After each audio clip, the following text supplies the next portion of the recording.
Lee, why don't you open us in a word of prayer, brother?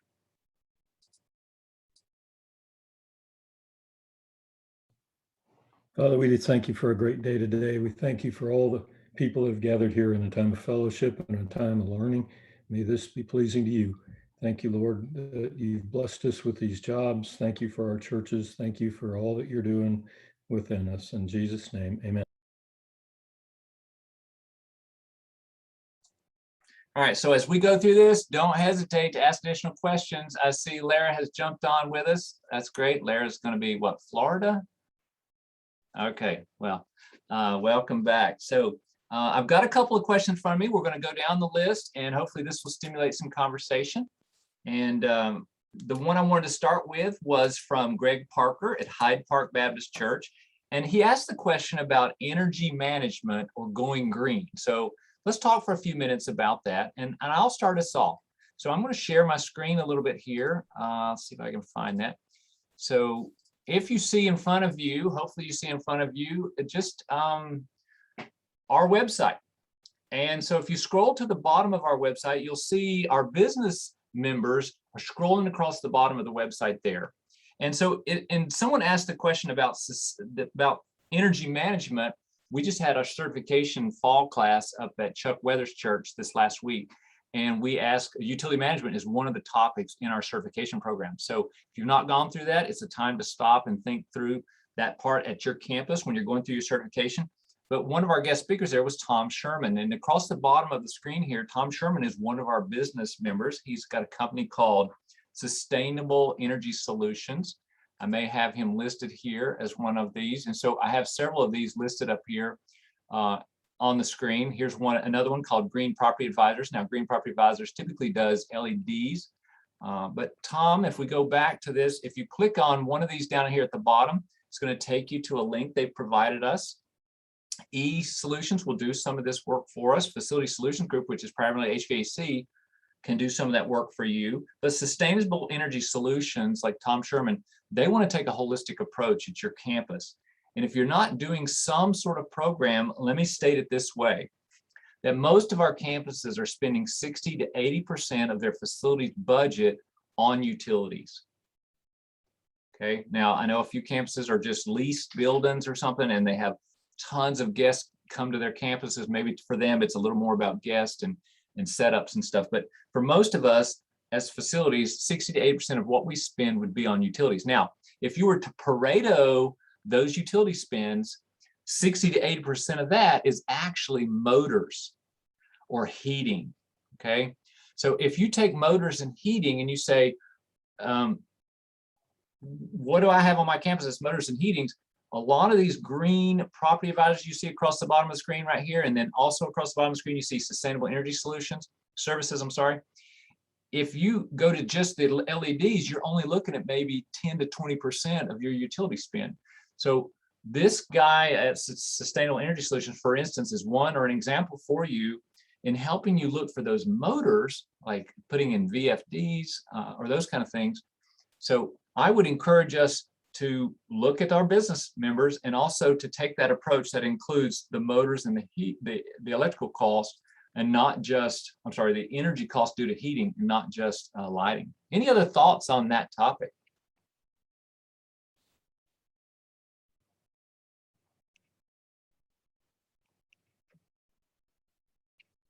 Can you say more about the motors? I can. So if you think about how a motor is wound, it draws a lot of electricity and it has a very large starting current. And each motor is a little different. And you got 3-phase motors, single-phase motors. Those things, once they start up and run, that thing is running and drawing a very high level of current compared to a light fixture. And so people just forget, because it's a device that's hard to replace without some additional knowledge. For instance, in the Navy, you had to be certified to ensure the shaft of the motor is properly aligned. You're trying to reduce bearing wear and ensure the alignment is so perfect that belts don't wear. So a lot of facilities managers just stay away from it, but it's their biggest energy savings. And the simple solution is to install a VFD or a motor controller, a slow start motor controller. that prevents those peaks, that sets your peak demand, because many of us, our electrical service rates include a rider or a peak demand charge, or what some call the service charge. And that service charge, you're setting that rate based on peaks, and those peaks are typically started when motors start. And you'll start a lot of motors at the same time. So a good energy utility management program is to say, never start my large motors all within the same 15-minute period, or I'll set a peak and I'll pay 20 to 10 to 20 to sometimes 30% of my electric bill will be my peak demand charge, not my usage charge. Does that help? Does that answer the question, Stephanie? So if you look around your campus, just start inventory things that have rotating motors in them. Could you put a variable frequency drive, a VFD, or a motor controller that slow starts that motor, or runs that motor if possible at a slower speed when necessary, or motor control?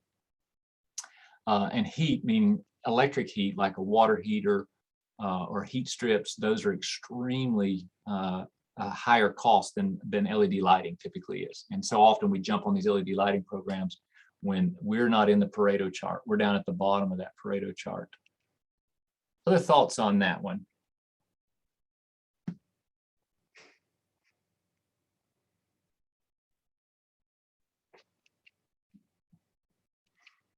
All right, so the other part of the question from Greg Parker at Hyde Park was, what about going green?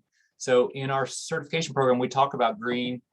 Green is holistic on your campus, and that can be from building a brand new building. Do you source materials locally? It could be, do you let the water on your roof run off to storm drain, or do you recycle it to a pond? Green can just mean a ton of stuff, and it can mean no styrofoam on your campus, and maybe you as the facilities manager are in charge of that. So you look at green as a holistic approach. Are you properly recycling your light bulbs? In good energy management is going to be the best thing for green. But do you have double glazed windows? Can you put tint on your windows? Which way does the building face when you build it? Has the architect considered that? Those are those green, being green. And so if you want to have an LEED or leadership in energy and design building, then you've got to consider a whole plethora of what it means to go green. So any other thoughts on going green then as a part of his question? It's not very fun to go green when you have an ancient building. Well, you gotta hire that trash compactor out back somewhere, or those huge recycling bins. So yeah, it doesn't match the decorum of most older buildings, but going green can be fun. Every campus that we have toured for our national conference and for our certification programs, we get to see some of the things these different churches do. And in Seattle, Washington, when Patrick hosted us up there, they've gone Looney Tunes in town. They have multiple waste bins at these restaurants. And to Stephanie's point, some of the restaurant trash throwaway areas were so nasty because everyone's sorting their trash and it just gets dirty. And so there's a different sense to that. Maybe on a Sunday morning, you just want to give everyone styrofoam plates and throw them all away. No dishes. I get that. But going green can mean what type of paints do you use? Low VOC. Anytime you recycle something, is it thrown away or is it recycled? Like for instance, if you get rid of some chairs, do you take the chairs apart and take them to scrap metal? So going green can be a very large, diverse, holistic discussion. Hi, Calvin. Hey, Chris. Yeah, we go green here in Florida with the humidity, and it grows on the bottom of the windows and on the window, on the floor. I mean, is that the green we're talking about? There is good green and then there's bad green. So yeah. All right, if nothing else, then we'll move on to the next question I have on this one. Stephanie has reminded us, as she had in several of our times in the past, to talk about COVID. And so her question here is, what are you guys doing regarding attendance, mask, and social distancing now that there's a thing called the Delta variant? So any feedback of things that you have changed from our previous roundtables regarding the Delta variant?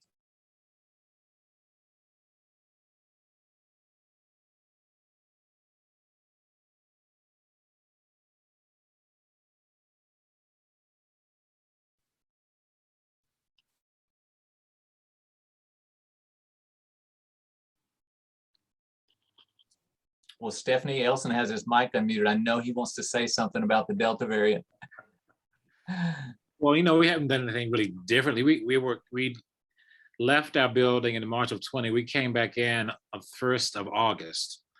And we had a pretty robust committee of persons about 4 months out planning our return back into the sanctuary. And of course, with our congregation, we're certainly still requiring that persons get their temperature checked once they arrive. They have to register to come into the building. We're requiring that they use masks when they're inside the building. I think, as a matter of fact, Mecklenburg County has recently said that all churches have to enforce mask mandates for their sanctuaries about 3 weeks ago. So we're still doing the physical distancing. We're using every other row, and we're seating our congregants about 6 feet apart on each row. So we're not anywhere near capacity. The first time we came back, we were kind of full then, as much as we could get in the building. But since that time, the attendance has decreased significantly, because I think folk really do enjoy being able to worship virtually. We were doing that before the pandemic, and we increased that capacity during the pandemic. And I think people wanted to come in that first time to see really what we had been doing and see if the building was still intact and nothing had gone awry. But after we came in that first Sunday, the attendance dramatically decreased, but we're still doing that. But with the Delta variant, of course, I said in 2020, 25 of our congregants died of COVID. And we've had several die this year as well. So we're very careful about what we're doing here on the St. Paul campus because of that. We don't want to be a source of super spreading. And of course, we have done contact tracing.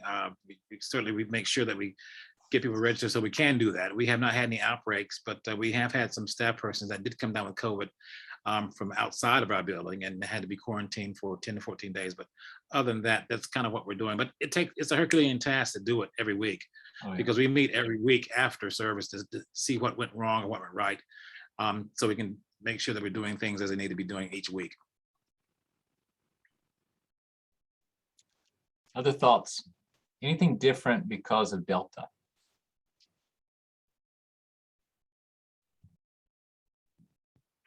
I was going to say the one thing that it's inconvenient, but we do it every week. We have overflow in the fellowship hall for people that need or want the extra space. And then the people that meet in our sanctuary that are not concerned with space.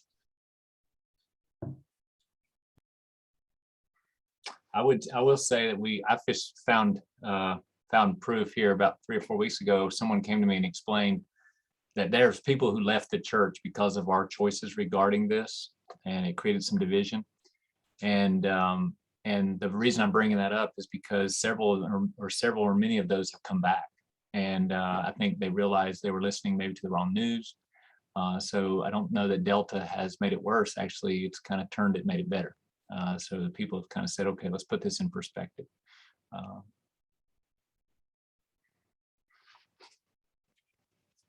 All right, well, let's move on then. I know that's been a topic we've talked a lot about over these roundtables in the past. So another question, as Stephanie has put in here, is experience with temporarily being displaced for major structural renovations. So what is your experience when you're doing a major renovation and it's causing you to be displaced to a different campus or a different building? What is your experience with that? And maybe what are some lessons learned?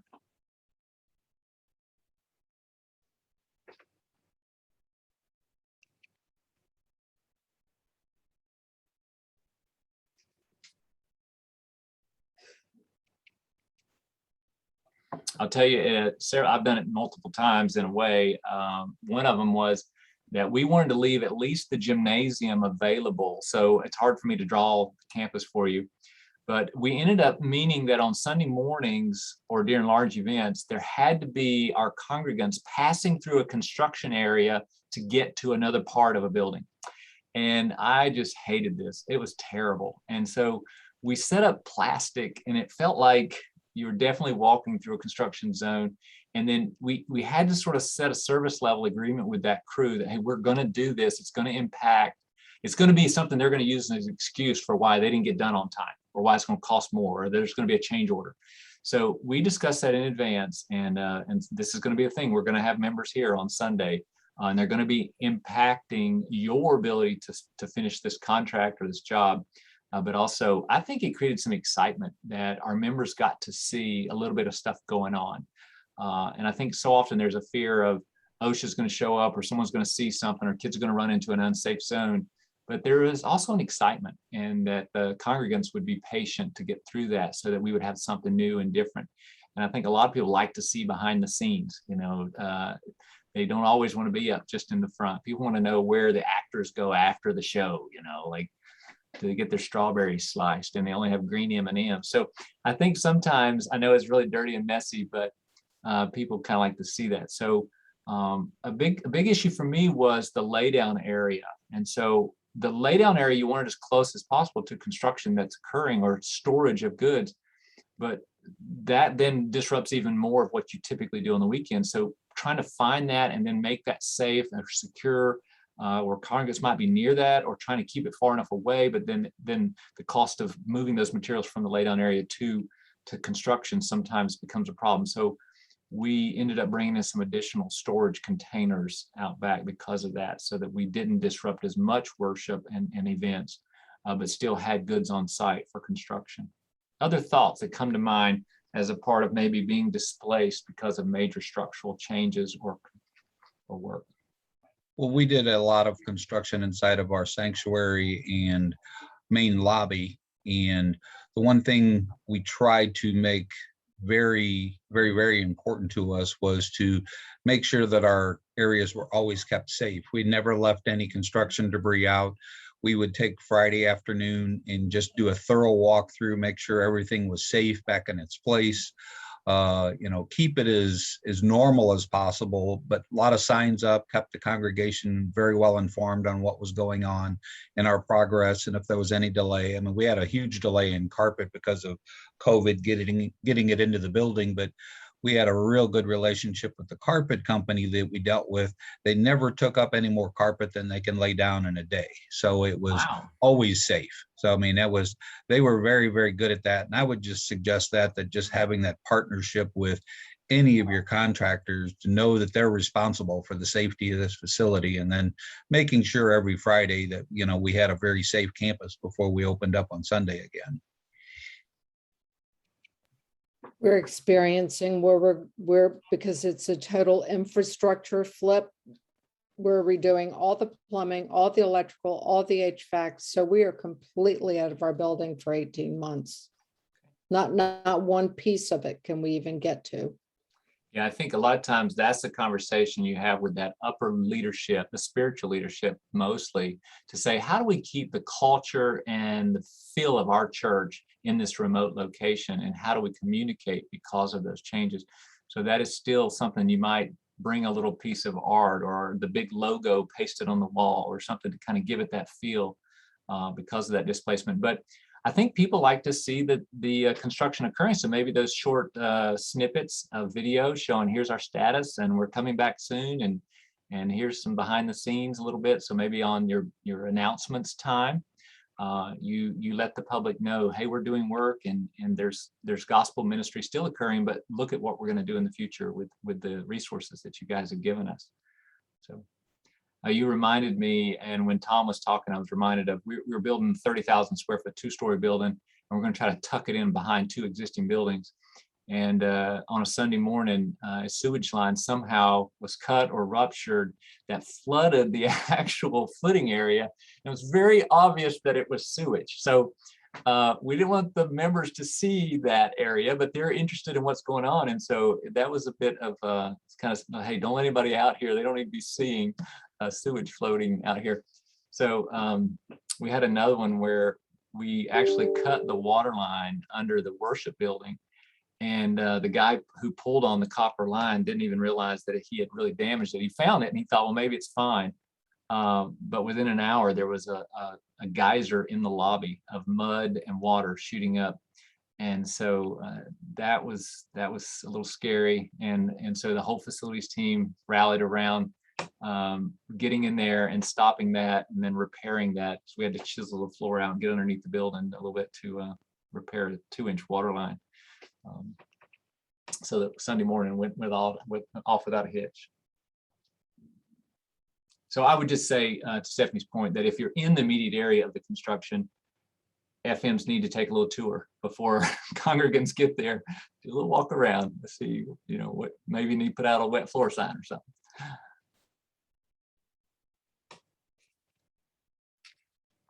All right, I'm going to move on to another question.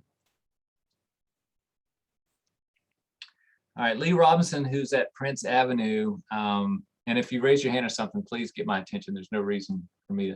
All right, there's Lee. He's raised his hand. So Lee says from Prince Avenue, during this time when it's been very difficult to find facilities help, is anyone doing anything out of the box to attract good or good paid workers? Now, if you've been driving around, you saw there's signs everywhere. Hiring. How do we get good people? We actually raised what we were paying to get people. We just did. We decided that was what we needed to do. We wanted to get the right people, so we wanted to pay them fairly and competitively. We also did, and we have a $100 referral incentive to anybody on our staff who refers somebody who comes to work for our team and stays with us at least 4 months.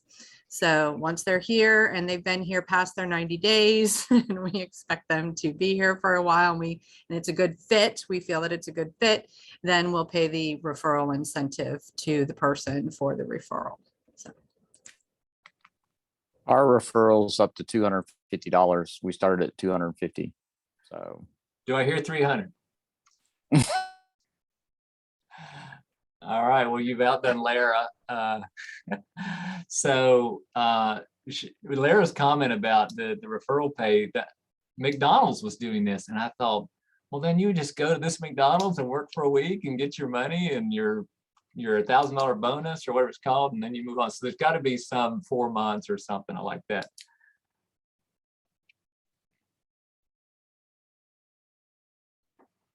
All right, let me add to Lee's question here that don't forget about the temporary agencies.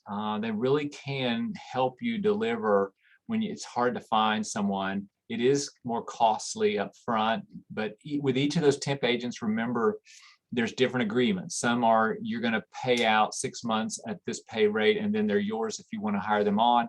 So it's a great way to do the 90-day probation, is to just have them do that probation with the temp agent. The temp agent sometimes brings more skills. They have already vetted people. And so even though you're a church, don't forget about your temp agencies, and then or temp to hire. And so I know for us, it's about $3 more an hour to run through the temp agent. And I use that as leverage for my staff to say, you're willing to pay this $3 extra, but you're not willing to give them a pay raise. I'm like, so let's just give someone the proper pay and not have to go through the temp agent. Another thing that we have done is split up some jobs maybe into part-time. So if you have a full-time job, maybe consider 2 part-time people. And what that might do is find different candidates who are willing to work 10 hours a week, 20 hours a week, 30 hours a week. That's more work for you as a manager to separate and delegate, and then you have more employees to manage. I know all that. The example I'd give you is that we're near the seminary, Southeastern Baptist Theological Seminary here. And so we can get seminary students part-time where we would never get them full-time. They've come to go to school. This is not their primary task, but we get a pretty good candidate a lot of times with students, or even we might call it internships. And so the selling point to the question is, how do you get someone that you can't afford? As maybe you're selling them an internship. They get to be on staff at a church. And so I've seen that with a few seminary students. I'm not really a preacher. I'm not a preacher type, but I'm going to seminary and I really know what I want to do. But I can at least be on staff at a church and take out the trash and see what goes on behind the scenes. And so we snag some of these guys sometimes that really aren't your, frontline preacher types, but they're going to seminary and they need to be serving the church. And I've also here recently leveraged that as to say, we're preparing you for ministry. And so there's a few, like the guy I just lost who was my event setup coordinator. He just went to Boston to help plant a church. And so his time with me for 2.5, 3 years was us helping send him on the mission field. We were preparing him for ministry. And so we encourage that. And so when we got near the end, I said, you need to start coming to the team meetings, and we're going to put you up on stage and pray over you, just like any other missionary. So any other thoughts on Lee's question?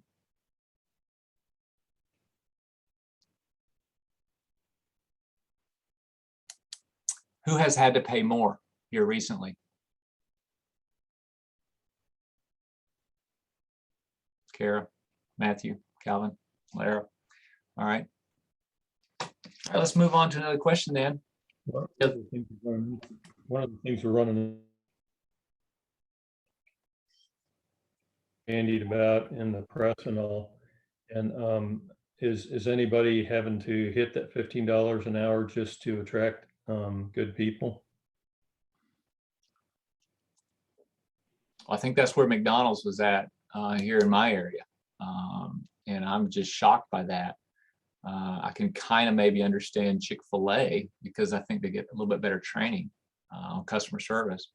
But I think a lot of places are close to $15 an hour, and some of that is from the marketing of our government talking about the minimum wage discussion. And I think that's just a bogus number they picked out of the air. But if you can make $15 an hour, typically you can live on that. Maybe not in some of the big cities, but around here you would be able to live on that. So it's a good number. Just raised our folks that weren't at 15 to 15 just to hopefully keep them. Because at least one of them was starting to, a little bit of rumbling about looking for other things. And I didn't want to lose him. So that's what we've done. Very good. Sometimes we don't have because we don't ask. And so I would encourage some of my employees, hey, if you're hurting, let's have the discussion at least and see if there's something we can do. I know when I was hired on here, my boss said, Chris, what do you need to make? And that made it even harder because then I'm like, what's the minimum I can sort of maintain my standard of living? And then I felt guilty about saying the word standard of living because now I have a high standard of living maybe. So I took a pretty big pay cut to come here, and the Lord's blessed. And so I try to pass that on to my crew. And a few times when they've offered me raises, I was like, can we just distribute that out to my crew instead of me? Because the Lord's provided my needs. And I've done that several times. I know I'm not trying to be egotistical. I'm just being honest about how I'm trying to save my people. All right, Lee, we're going to move on, brother. I've got Stephen from Kindred Community Church put a question in here. I'm new to the facilities management role and would like to know what are some certificates, skills that would be beneficial to the role of a facilities manager. Now, as I read this question, I'm the education guy. So I'm saying you need to go through CCFM. You need to come to NACFM and go through our certification program. I say that because this is a hard question to answer. What is it that a facilities manager needs to know how to do? Everything. If a preacher's not ever done it before, he's going to come find you and say, hey, the clock's not working. I hear a weird noise in the wall. But if it was at his house, he wouldn't be calling you. So I think the answer to that question is definitely here at NACFM, we have tried to develop a certification program that at least brings up and exposes you to the categories of topics that are consistent enough with most churches that you will be exposed to these areas, and hopefully you'll do more of your own work regarding those topics and coursework. But the Pro FM is the replacement for the IFMA certification. So if you're interested in really taking it to the next level, I've looked at the Pro FM materials. They are intense. They get pretty intense on budgeting and finance that a lot of us maybe kind of try to shy away from or use our BAs for. Budgeting, we need to know how to do, but it gets that intensity and understanding depreciation and those kind of things. Another one I put down here is that the diversity of facilities managers is quite large. Some of us are more in the leasing business. We lease out buildings. So the answer to the question I think here is you need to understand your customer. And if your customer says, I just need you to lease the building out and keep the roof dry, or if your customer says, I need you setting up rooms and mowing the grass, then the answer to the question is, I need to learn the skills necessary to serve the body here at this location, because each location is a little different. And that's us in our certification program. I talk about a thing called extreme ownership. And that's us being extreme owners. What do I need to know and learn? What is my portion in this so that I can help my campus be successful? Any thoughts on this question about certifications or skills that an FM needs to have? I want to say one thing that's been very helpful for us. We have a gentleman and his crew. He is a property manager or management expert. So he can quarterback a lot of the more technical things and pull resources together, and it doesn't tie our staff up.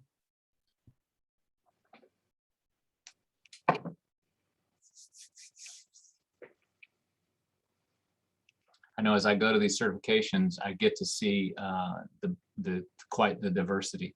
And so even at this last one, one of our gentlemen had previously been the worship pastor, and then he ran the AV crew, but now he's the facilities manager. And so there's quite a diversity among us. And then even Chuck Weathers, when he told his testimony, he'd come as a part-time custodian, then he left to go preach at a church for a while, and then came back, and now he's the FM there. And I'll say with certification that we are a large enough church that we're able to do, many things on our own within in-house, and the savings to be had budget-wise is huge. I mean, we can do a $100,000 job for $10,000. Your savings are massive. So I think getting your people as trained as possible, if you're able to do it. I came to this campus and just about everything they were doing was contracted out, and I just saw quickly how much money was just being wasted, and just being able to honor the congregation and just to save as much money as you possibly can and get a work done that a lot of times I think is a better quality. I mean, may take a little bit longer, but if you've got the people that are trained to do it, you got to be able to hire people that are, have the ability and are trainable. So I think it just depends on your campus and what your needs are.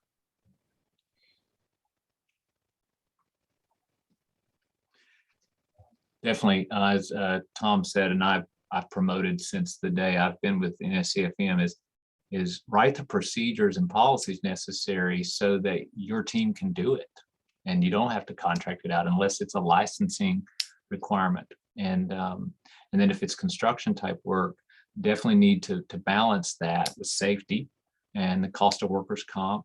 But then if you can't maintain that quality, then that's something you've got to consider.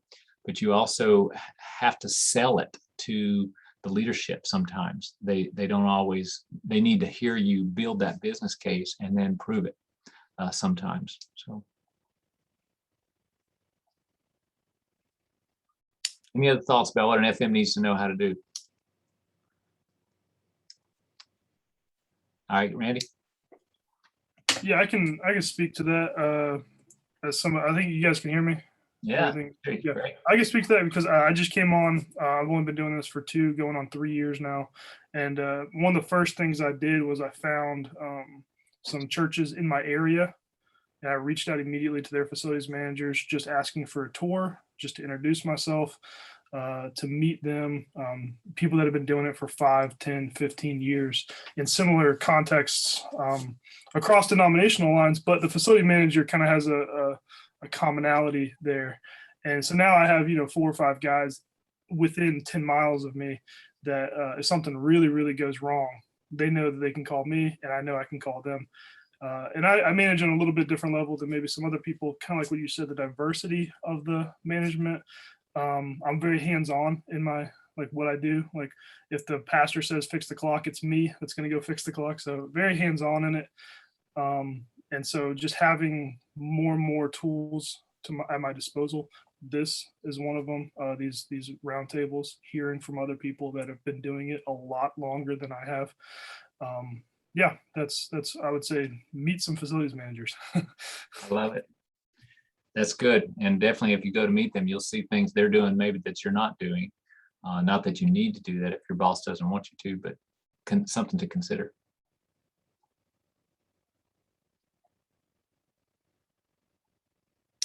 All right, I'll move on to the next question I have in front of me here.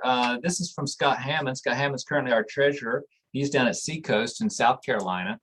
And we went down there for one of our national conferences. And you, if you've been there, you know how big his campus is, and they have like 13 satellites or something. He says, we currently manage our room's cleaning schedule on a simple spreadsheet. Does anyone have a software program that tracks or assigns a room cleaning schedule? Now, when I first read that, I thought, what in the world? He's still using Excel spreadsheet? That's some big old campus down there.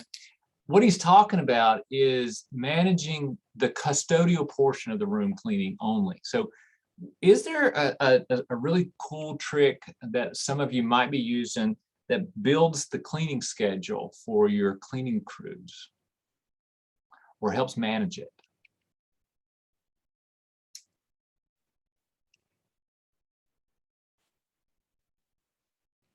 Hal, what are you using? Well, we don't have as near as much going on as Scott does, but when my evening crew comes in the middle of the afternoon, they check eSpace and see what needs to be set up, what was used that day, and so they make sure the setups are done for that evening, and then they clean spaces that were used that day, and so then all the restrooms get freshened up every day, but that's basically what they do. If you don't have a ton going on like Seacoast does, then that's an easy way to do it. That doesn't necessarily have a schedule, but they just follow the calendar. I agree with Hal, and I can share my screen and show you that this is the FMX product. And so maybe you've seen a product similar to this. Everything in green here are all the events occurring for the week, or for this day, for instance. This is Monday. And you see that there's counseling been reserved in a counseling room 221. And so our custodial team uses this exact same calendar to know which rooms need to be inspected, checked, or actually fully cleaned based on the nature of the event.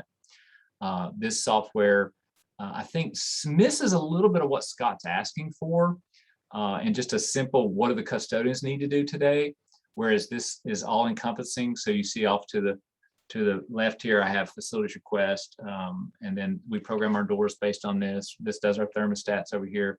Still a little manual, but they can submit requests to do a room setup here as well. But all the green stuff is the events, the church calendar, and that's what drives the custodial schedule. Now, to Hal's point, our custodians still have a general area that they own that maybe they're cleaning routinely, but this is going to show you what events are occurring. Now, another product we use here, and see if I can find that for you. Who has CCB at home that they're using CCB? CCB has some really cool tricks. If you have a product like CCB, is just your people suite.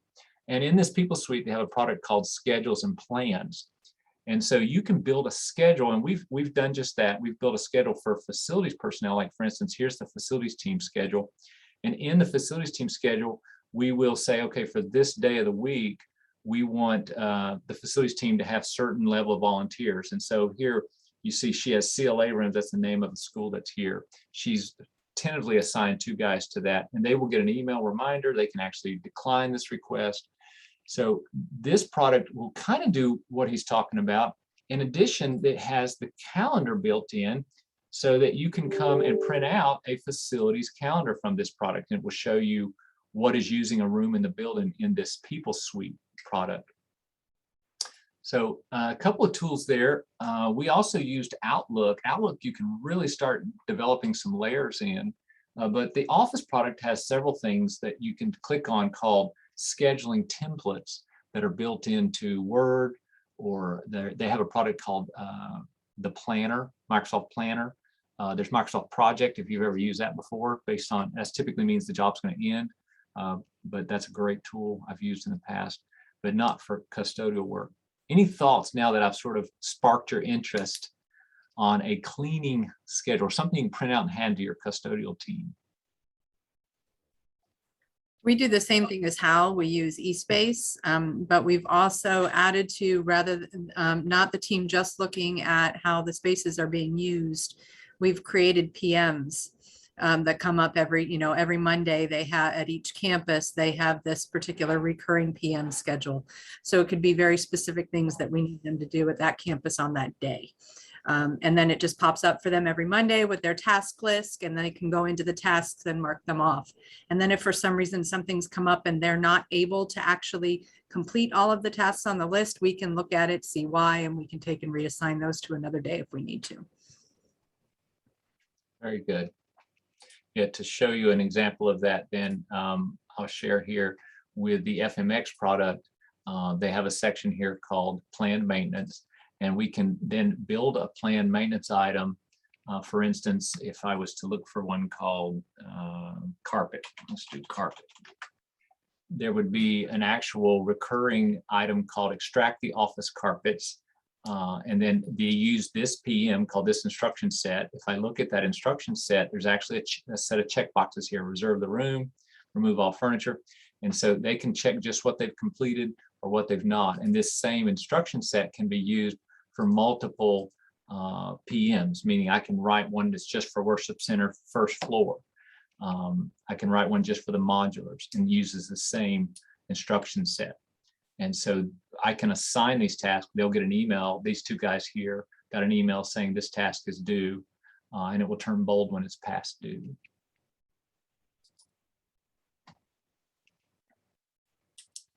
Now, I don't like to do weeklies that way, so I normally just do monthlies or quarterlies or semi-annuals, but you could do weeklies as well. And it could just be weekly assigning certain tasks. So. Any other thoughts on cleaning schedule?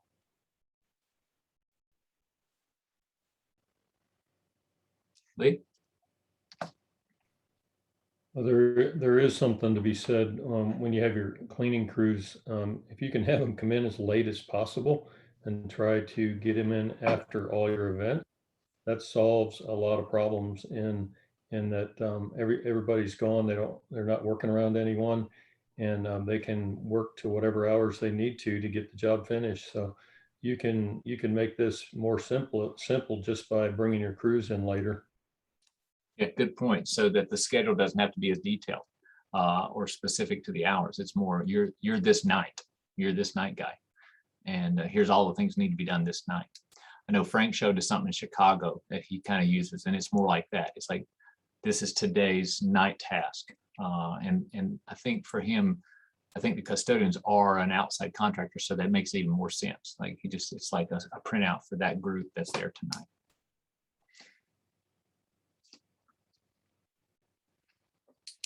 All right, let's switch gears. Someone bring up a topic that we've not talked about that is on your heart, or we've sparked your interest in the conversations we've had already, with something that you wanted to hear from someone else on our roundtable about.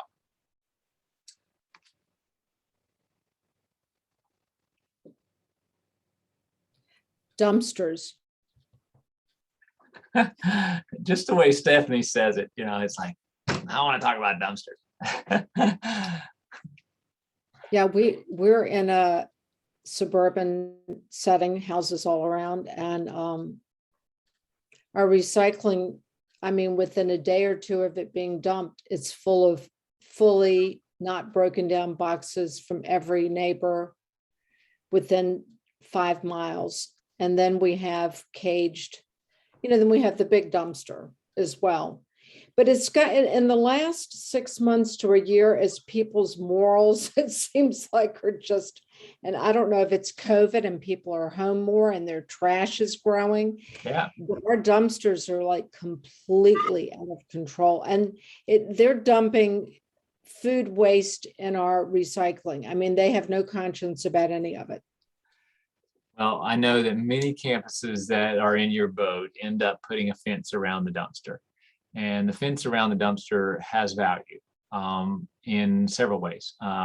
Chuck Weathers was showing us his biggest air handlers on their main worship center. And a 4-point deer had jumped the wall and gotten stuck back there in amongst their air conditioner. So big, tall dumpster walls are good. It doesn't keep the squirrels out of ours for sure, but They're at Frank Polina's church in Chicago. We were there in the spring, and we went there for the national conference this year. He's got a big sign on his that says for church use only. You know, just keeps the honest people honest, because you don't want to hang a lock on it. And I've seen places where there is a lock and you got to get the key to go take the trash out, and then someone's got to unlock it before the dumpster guy shows up.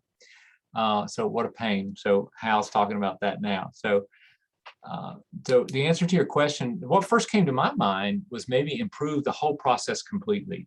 For instance, if you had a loading dock, then you might switch to using a cardboard compactor, and then you sell your pallet, your boxed and sort of ready for palleting cardboard. I know we did that at GlaxoSmithKline in the Research Triangle Park. So all the cardboard came to a loading dock, and then we had a compactor there, and we could actually sell that cardboard. It's properly broke down, it's strapped, and you sell it by the ton or whatever. If you really maybe change the design altogether to, you know, do you need a compactor? A compactor will typically be better protected to where people can't get to it, but then it doesn't get filled as often. At our food pantry, we've had the food pantry throw out meat before and not tell us. And when you mentioned food, then I realized that cost me $110 to have that dumped out of the normal schedule. And that meat starts to rot, and it's really bad. And so I tell them, well, we've got another dumpster that's dumped much more often. If you'd let us know, we'd just move that meat to that other dumpster, and it would have gone on its normal schedule. So when you mentioned food, that came to my mind. Well, we have a fence, but they just pitch it over the fence. I mean, we're not talking about anybody with a conscience here. And then, like I said, with recycling, they don't care if they can't get it over the fence or they don't feel like it, then they just put their weekly garbage in the recycling.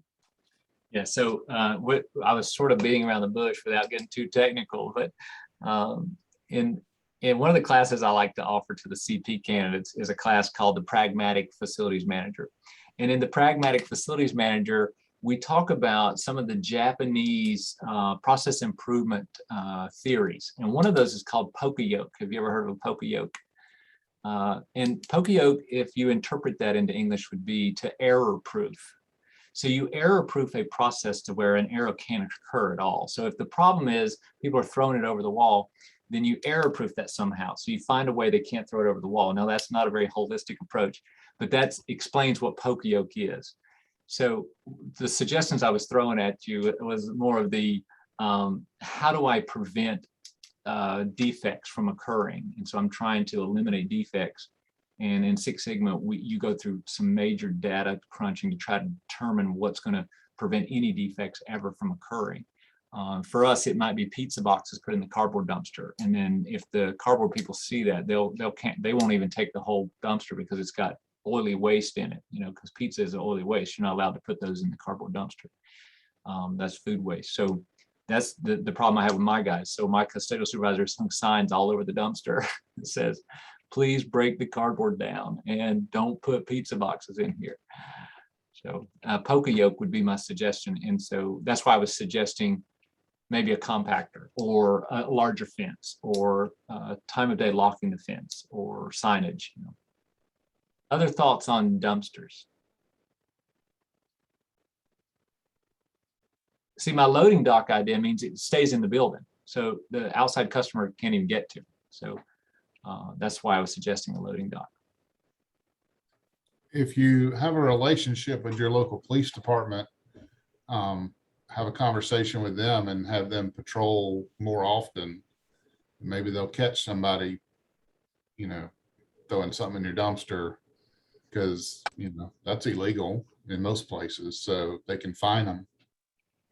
Yeah, we've posted the signage, so at least there is, like Chris was saying, we have the warning sign. Thank you. I put security cameras, but I don't really look at it, but that's a deterrent. But also I have at night solar powered motion sensors that so at night, evening lights come on. I don't know if it's really doing anything, but that's added deterrent. I like it. Keeps the raccoons away. Yeah, the squirrels have scared some of our custodians because they've chewed a hole in the top of one of the plastic lids on them, and then they open the door and a squirrel jumps out. And so you talk about being scared.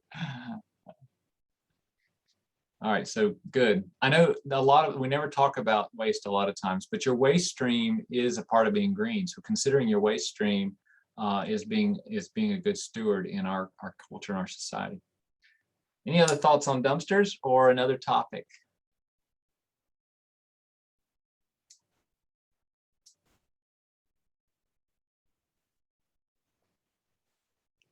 Has anybody done solar?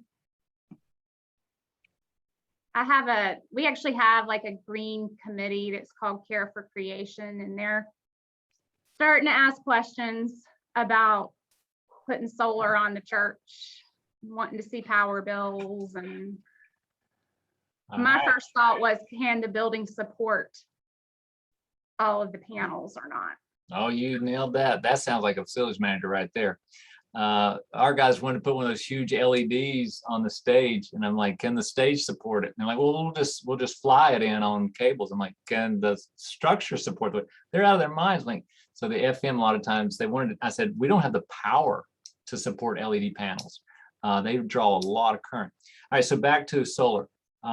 Yeah, Lara might be reminded that in our last class that we were taking, the guy showed a picture of them throwing away windmill turbines and having to bury them underground.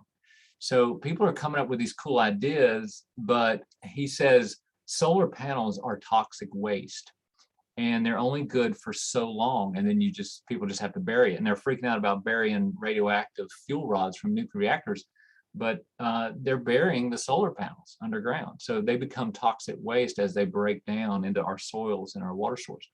And so as you consider the solutions people are trying to sell you or market to you, being on the very front end of new technology means you might be the one showing people how to get rid of the waste. So maybe it needs a little more time to simmer in the stew pot before we say this tastes good. And so I would caution us into jumping too quickly. We do have an FM, Mr. Cox, what's his first name? Chris? No, down in Arizona, Phoenix, Arizona. And he was able to leverage, Johnny. Say again? Johnny, thank you. Johnny Cox. He was able to leverage utility rebates and discounts. He also was able to show that we're going to create covered parking. So a lot of that is creating covered parking for him, which gives him another added benefit because there's so much sun down there. But at the end of the day, I don't think the payback ever was as good as they've always hoped from all the total costs associated with it. And there was a lot of headaches getting through the process, he said. So there are probably months of the year where they can do sort of a zero utility cost, and that's really exciting. But then if you were to look at this as a 40-year plan, what's the cost at 40 years? When you had to replace the batteries, you've had to throw away some of the panels, and really look at that 40-year plan instead of that 3 to 5 year ROI that you're always talking about. In Chapel Hill, North Carolina, there's 3 other churches have smaller solar panels. We have an architect who designed probably 40,000 square feet of our roof to solar powered. We'd have to actually have a congregation make a separate identity, a corporation, because we as a church become a power producer. And we have to get attorney inspection. It became more than what we thought it would. Even talking to the smaller churches have less around. If they had to do over again, would they do it? Probably not. It's a good look, good image, but generally they found out. And we looked at the cost just before. This is a year before we did our capital campaign that added 35,000 more square feet. So it was like contradictory of, hey, do this, but yet that. So we had a group of people who were looking into doing a separate for tax benefits, and we would lease the roof at $10 a year to them. We would then buy it back for $1 in 7 years.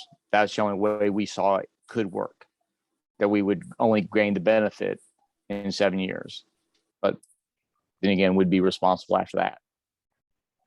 Yeah, hands down, Matthew's reminded me that for every municipality, for every utility company place you live in, you've got to do that research on what are the advantages. Are you just going to peak shave? Are you going to be a power producer? Are you going to sell power back now because you're going to make more than you need? And if you are you just adding power to the grid for them to peak shave, or are you just peak shaving yourself, for instance? As another example in our area was that you can lease the roof space for a cooperative to put their panels on your roof. So you really don't own the panels. You don't get the benefits of electricity. You just get a check every month saying you've given us space to mount solar panels, and they exist in some larger cooperative. So now people need access to your roof from time to time to do inspections, and you're getting a nice little kickback, but you don't own them. You don't have to deal with them, but you don't get the full benefit that you might if you owned them. So there's some really cool things like that out there on the market. And the guys, even I think one of our business owners will help you with that if you look at that list of business owners. But one of the ways they like to do it is to help you find the funding. Some of those fundings could be non-church. How should I say that? Maybe this kind of funding doesn't fit in the model of the church. So maybe consider how big a deal this could become. As Matthew just reminded you, that now you have to build a corporation so that who gets liable, who's who holds the accountability.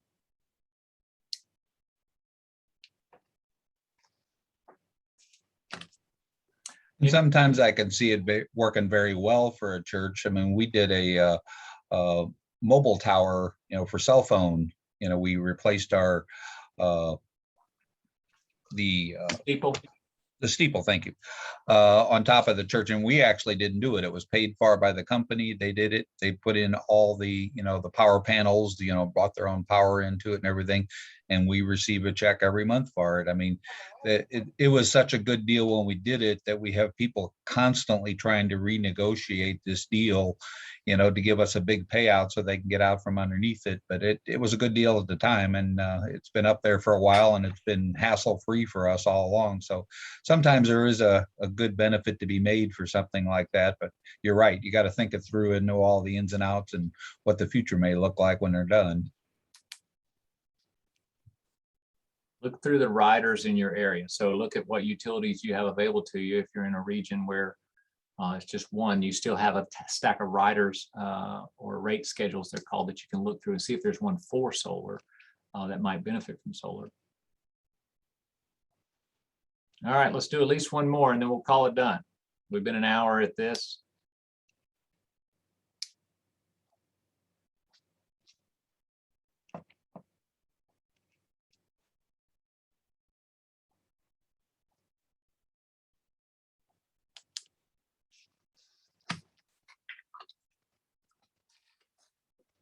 Larry, what was the one that I brought up at our round table on Friday?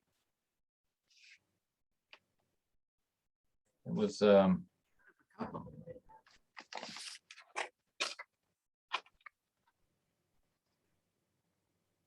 forgotten.